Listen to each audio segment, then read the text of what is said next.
It is Wednesday, June 3rd, 2026, and this is the Neural Deep Dive. I'm Roxanne Roxy Stone, and I'm just here to make sure these boys don't hurt themselves with all these GPUs. I'm Vector Kane. This is Leonard Cooper. And I'm Alyssa Montgomery. We have a great show for you today. Now look, our regular news roundup is already out there in the world for you to enjoy. But we wanted to give this specific breakthrough its own space. Because honestly, it's the kind of thing that makes you realize the laws of tech are really just suggestions. It's a massive day for anyone who hates the cloud. If you've already caught the regular show, welcome back. This is our weekly deep dive, and we are going all in on TurboQuant. Yeah, we're skipping the fluff and diving straight into the deep end of the server rack. Because this story isn't just a headline. It's a total shift in how much intelligence we can actually squeeze into a single chip. It really is a special Wednesday-only release for a reason. The engineering here is so specific and, frankly, so disruptive to the current market that we needed to spend more than 5 minutes on it. Exactly. So put down your coffee, tell the kids to go play in the yard, and let's talk about how Google and Tether just broke the memory wall. Okay, so let's set the stage. Everyone knows that if you want to run a large language model, especially the big boys like Llama 3 70B, you need VRAM, like a lot of it. It's the ultimate tax on the hobbyist. Yeah. It's more than a tax. It's a gate. Right now, if you have a 12-gigabyte card, like an RTX 3060, you're basically stuck running the tiny models, the 7B or 14B stuff, because as soon as you try to load a big model, it overflows the memory and everything grinds to a halt. And it's not just the weights of the model. It's the KV cache, the key value cache that stores the context of your conversation. As that grows, it eats VRAM like a black hole, which is why long context windows have been so expensive to maintain. Right. So you're telling me the model itself is the passenger, but the memory of the conversation is the luggage that's overweight? Exactly. And that's where TurboQuant comes in. It's a 2-stage memory compression breakthrough that achieves a verifiable 5 times reduction in KV cache footprints with near zero accuracy loss, which is basically the holy grail of inference. Basically zero? Goodness, I've heard that before. Usually right before Barney tells me he basically fixed the sink, only for me to find him trying to use a roll of duct tape and a prayer. Is this actually verifiable? It is, actually. It was presented by Google Research at ICLR 2026, and now Tether AI has open-sourced the SDK. It uses a combination of random orthogonal rotations and a single-bit residual correction. Whoa, slow down there, Doc. Give it to us in human terms. What are we actually doing to the data? Okay. Imagine you have a box of jagged, weirdly shaped tools. If you just throw them in, they take up a ton of space. But if you spin them all around until they're all oriented the same way, you can pack them much tighter. That's PolarQuant. It uses random rotations to make the data follow a predictable distribution, called a beta distribution. And because the distribution is predictable, you don't need to store all the metadata that tells the computer how to decode it. So you're saying because we know the shape of the data statistically, we can throw away the instructions on how to read it? Literally. Normal quantization, like GPTQ or AWQ, needs 1 or 2 bits per weight just for the metadata. TurboQuant says, no thanks. We'll just use the math of the rotation to figure it out on the fly. That sounds suspiciously like a gamble. What happens when the math is wrong? Well, that's where the second part comes in. The quantized Johnson-Lindenstrass, or QJL. It's a single-bit residual correction. It's like a tiny tweak that gets applied after the rotation to ensure the attention scores don't get biased. So the model stays sharp. And it's training free. You don't have to fine-tune the model. You don't have to retrain anything. It's a drop-in optimization for existing architectures like Llama or Mistral. So I can take my existing setup, the one I'm using to try and script my 80s sci-fi fan fiction, and suddenly I can run 5 times more context for the same price? Provided your 80s fan fiction is worth the electricity, Leonard, which is a big if. Well, according to TechEye, this effectively democratizes the big models. We're talking about running a 70 billion parameter model on a 12 gigabyte VRAM consumer card. That was impossible last week, unless you wanted it to generate one word every 10 seconds. Okay, but why Tether? Why is a company known for a crypto stablecoin, the one everyone treats with a healthy amount of suspicion, releasing AI SDKs? Money, Roxy. It's always money. Technically, they're pivoting. They're building a decentralized AI infrastructure, and they need a way to make local inference efficient so they can use people's home computers for their network. Oh, goody. So they're going to optimize my hardware so they can use it for their own little digital empire. I can see the headline now. Tether AI hijacks your laptop with 5x compression.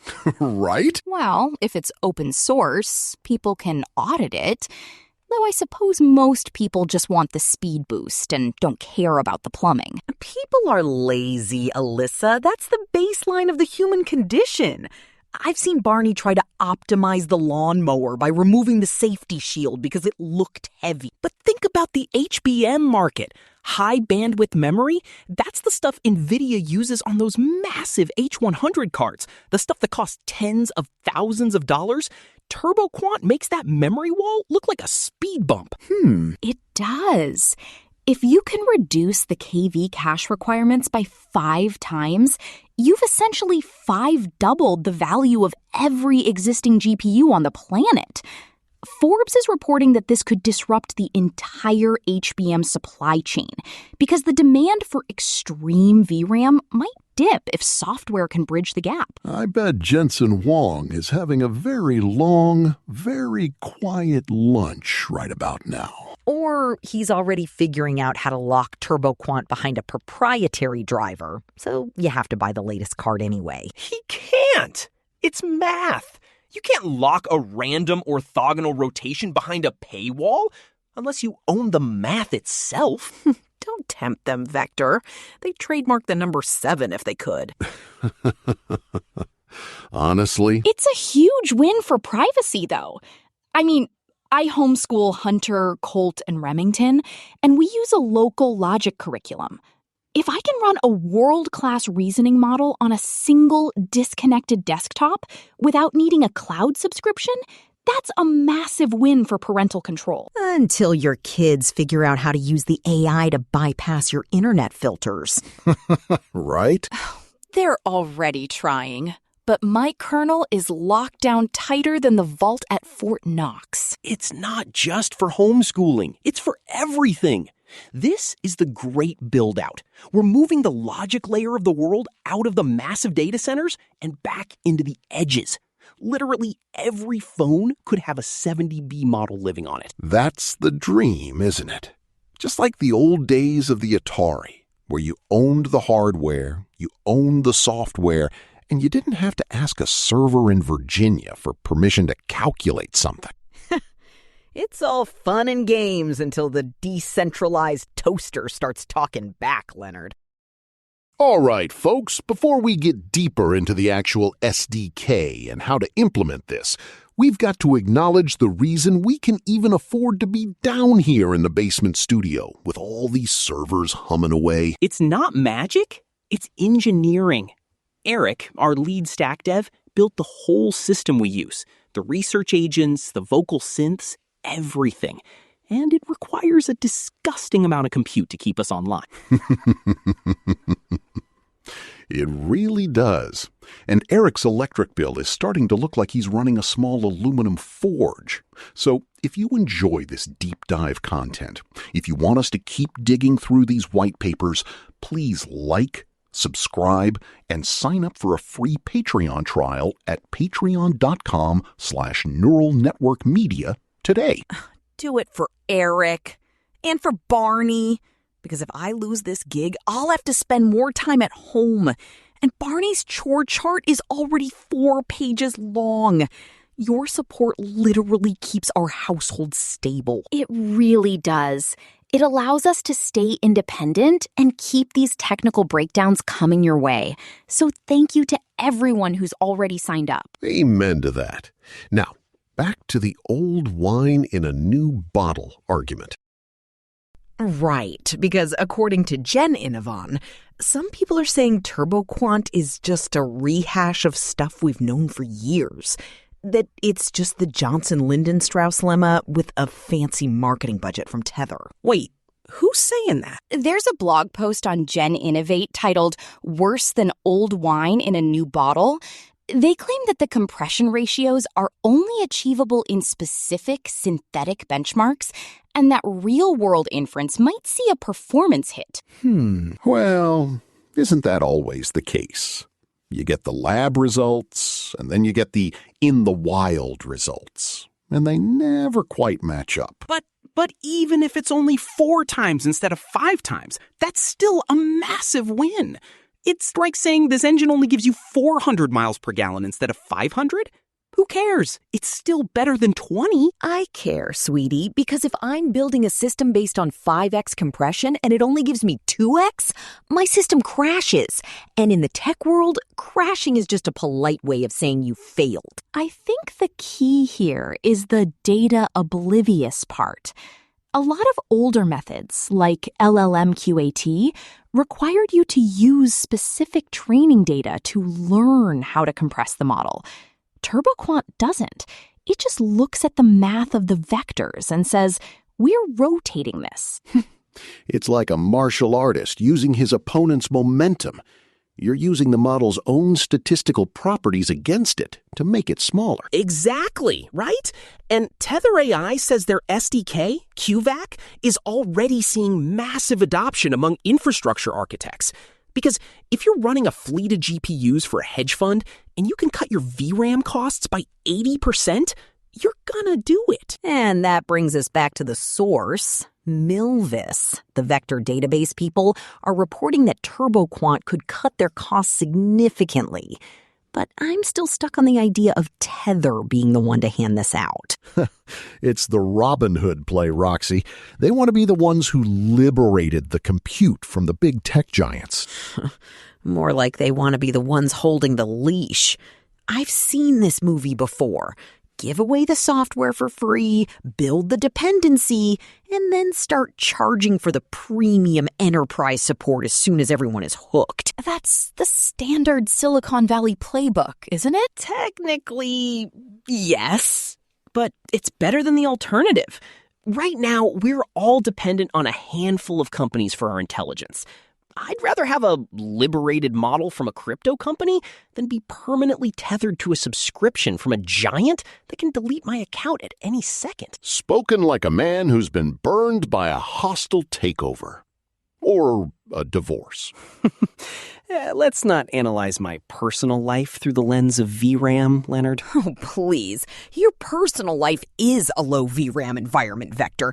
You don't have enough memory to remember where you put your car keys. Oh, that's cold. If we could pivot back to the technical implications, there's a Wikipedia entry that's already been updated, and it mentions that TurboQuant's use of random orthogonal rotations actually improves the robustness of the model because it acts as a form of regularization. See? It makes the model better. Wait, are you telling me that by squishing it, we're making it smarter? In some cases, yes. By forcing the model to operate in a lower dimensional, highly regulated space, you can actually reduce some of the noise in the attention mechanism. It's like focusing a lens. Or like Barney focusing on the TV when the playoffs are on. Everything else just disappears. including the fact that the dog is eating his dinner. Poor Atari. It's focusing the intelligence. It's literal optimization. And I've been saying this for months. We are moving toward a small model summer, where the size doesn't matter as much as the efficiency. Size doesn't matter. Keep telling yourself that, Vector. Well, in this context, it's true. If a 70B model with TurboQuant can outperform a 175B model without it, because it can handle a 100,000 token context window, then the smaller model wins the business case. That's the market correction you're always talking about, isn't it? It's exactly that, right? We're correcting the inefficiency of the legacy architectures. We've been throwing raw silicon at a software problem for 3 years. TurboQuant is the software finally catching up to the hardware. So, what does the timeline look like? When does the average person listening to this podcast actually see the benefit? Tether says the QVAC SDK version 0.12 is already in production. I've seen reports that some of the open source UIs, like Olama, are already looking at integrating the PolarQuant kernels. Probably by the end of the month. The speed of the open source community is incredible when there's a massive efficiency gain on the table. Everyone wants to be the first one to offer a 70B model on a laptop. And what about the security side? If we're doing all this fancy math, does it create new vulnerabilities? Can you poison a model by messing with the random rotations? That's a fascinating question. Theoretically, if you knew the seed of the random rotation, you could craft specific inputs that would cause the attention mechanism to collapse. That's a new attack vector. Come on. Who would actually do that? The same people who hijacked those Instagram accounts last week, Vector. Don't be naive. If there's a door, someone is going to try to pick the lock. Especially if the door is built by a company like Tether. She's not wrong. New math usually means new bugs. It's a risk. But for the average user, the benefit probably outweighs the danger. Unless you're running a nuclear reactor with a 3060. Which, knowing some of our listeners, isn't out of the realm of possibility. But think about the environmental impact. If we're using 5 times less memory, we're using less power, we're extending the life of old hardware, it's basically a green AI breakthrough. Oh, now you're a tree hugger. I thought you were all about the acceleration and the velocity. Sustainability is an optimization target. If we're burning the planet to run a chatbot, we're failing the systems check. TurboQuant makes the system more sustainable. I'll give him that one. I like the idea of my old workstation not sounding like a jet engine every time I ask the AI to summarize a transcript. It's also a win for the edge devices. Like the drones Larry Ellison was talking about. If you can pack more reasoning power into a drone without needing a massive heatsink or a giant battery, you've just increased its patrol time by an order of magnitude. Oh, great. So the surveillance drones will be smarter and stay up longer. Thank you, Google Research. I feel much safer now. Every silver lining has a cloud, doesn't it? It's neutral tech. It's all about how you use it, right? Tech is never neutral, Vector. It's always built with a purpose. And usually, that purpose is to extract value. The question is just whose value and from whom? All right. Let's bring it back to the ground. For the person sitting in their garage right now, wondering if they should finally upgrade their graphics card, what do we tell them? I'd tell them to hold off. Seriously. If you were going to buy a 40 series card just for the VRAM, wait 2 weeks and see how TurboQuant handles the local models on your current rig. You might just find out your legacy card has a lot more life in it than the manufacturers want you to think. I'd agree with that. I mean, I'm still running my custom Linux kernel on a card that's 2 generations old. And with these optimizations, I don't see a reason to upgrade yet. And that is the real story. The planned obsolescence of hardware just got punched in the face by a mathematical lemma from the 1980s. Yeah, I love it when the old stuff wins. It's like when I find one of my old beauty pageant trophies and realize it's still more solid than the plastic junk they hand out today. You were in beauty pageants? I said beauty pageant, Leonard, not Miss Congeniality. I was the one who hid the other girl's hairspray. I believe that. I absolutely believe that. Did you use random orthogonal rotations on their hair? Don't make me come over there, Vector. Well, speaking of rotations, we should probably talk about the HBM manufacturers again. Hynix and Samsung? Are they really going to take this lying down? Probably not. I suspect we'll see them move toward logic in memory, where the quantization kernels are actually baked into the RAM itself to reclaim that efficiency lead. Which would be even faster, right? If the compression happens at the hardware layer within the memory chip, we're talking about another 10x boost. And another $2,000 added to the price of the card. Goodness, it never ends. It's the efficiency paradox. As soon as we make something more efficient, we just find more ways to use it up. We'll have 5 times more memory, so we'll just build models that are 5 times bigger. The Jevons paradox. The more efficient we get at using a resource, the more of it we consume. But the baseline of intelligence for the average person goes up. And that's what matters, right? Provided intelligence is what they're using it for. I'm still waiting for an AI that can actually figure out how to fold a fitted sheet.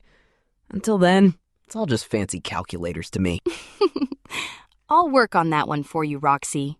I'll see if I can write a topological folding algorithm for your local instance. You do that, sweetie, and I might actually stop calling you a pick-me for 5 minutes.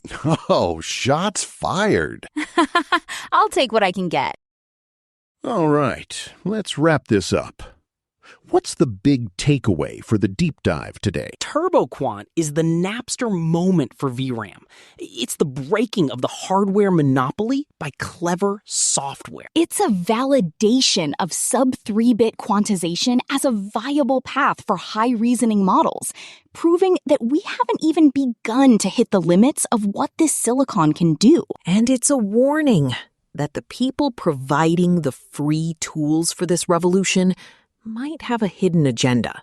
So keep your eyes open and your kernels audited. And it's a win for the little guy, for the basement hackers and the garage engineers who just got handed a 5-fold power boost for free. Yeah. That does it for today's deep dive. We've unpacked the math, we've looked at the market, and we've sufficiently bullied Vector for his love of crypto-funded SDKs.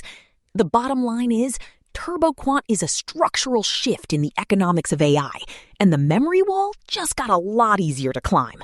If you're a dev, it's time to start spinning those vectors. See ya. Peace. Bye. And remember, if the suitcase feels too light, someone probably stole your side.